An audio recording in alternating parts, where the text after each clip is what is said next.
Hey, it's Pastor Gregory, Pastor Connection Church of the Savior.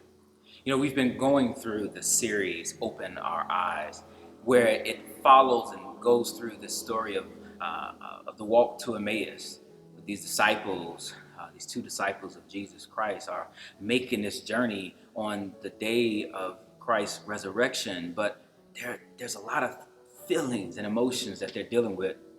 One of the lines of that story that gets me every time I hear it, and it almost like kind of cuts me to my gut, is when the one says, "We had hoped," and it's just those words themselves of "we had hoped." What does it mean for us to lose hope, to perhaps even lose sight? There are many who talk about this sense that the disciples could not recognize Jesus, and some say that perhaps because of the trauma, that there was a sense of disbelief, that even when they saw Jesus, their minds could not allow them to think that it was because they had lost hope.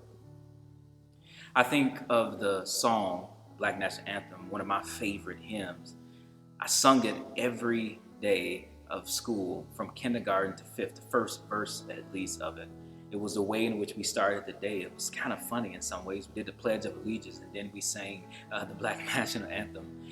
But it wasn't until college that I had the opportunity to kind of become familiar with the second verse, where it says, "Stony the road we trod, bitter the chastening rod, felt in the days where hope unborn had died." I remember the first time I really read that and sung that and thought about what it means to live with this feeling that hope, which hadn't even come to full term yet, had already died. How do we reclaim hope in times of hopelessness?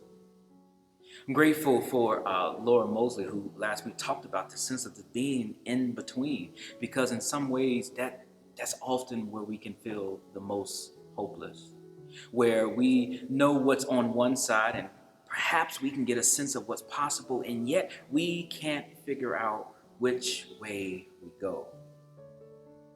This text also, I believe, gives us a glimmer, a way in which we might be able to reclaim hope. Because Jesus takes the opportunity to begin to tell them the story. Tell them what the prophets had already said. Remind them of what has happened. It's important, I believe, at times that when we are feeling hopeless, to get a sense of what is behind us. There's a Ghanaian term and word from the Akan people, and it is this word Sankofa.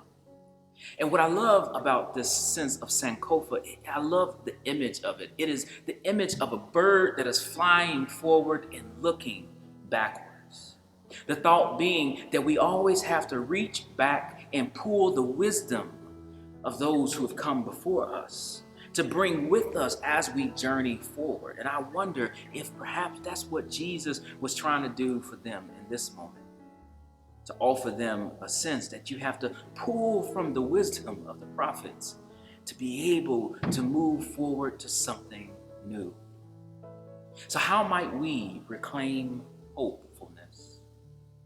Perhaps it is to think and to look back and to realize, I believe, as folks like Dr. King have and others, that the moral arc of the universe bends towards justice, that it is moving towards that way, that each generation we have the opportunity to learn from those who've come before us, to inch even closer, to move even closer to the reality that God has for us. So I'm going to be praying for us as we are making this transition, making this journey in our own seasons of life, that we will begin to move towards the fullness of hope, the reclaiming of hope, the belief that there is something possible on the other side. Blessings to you this day.